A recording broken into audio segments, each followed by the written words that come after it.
হুগলির ত্রিবেণীতে কুম্ভের আজ গঙ্গায় পুণ্য স্নানে হাজার হাজার মানুষ সকাল থেকে গঙ্গায় পুণ্য স্নান করছে। ত্রিবেণী কুম্ভ মেলার চতুর্থ বর্ষে প্রায় 700 বছর আগে হুগলির ত্রিবেণীতে গঙ্গা যমুনা সরস্বতীর সঙ্গমে কুম্ভ বসত বলে জনশ্রুতি।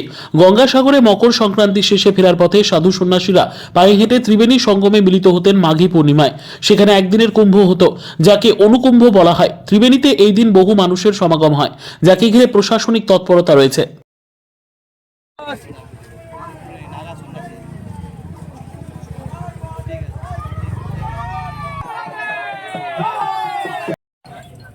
কোথা থেকে আরম্ভ করবো? একা গিয়েছিলেন?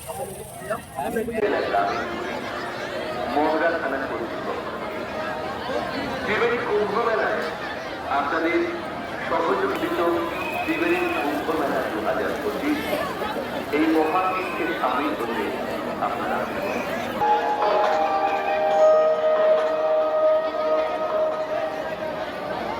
आकर्षण है जो मंगलवार 11 फरवरी से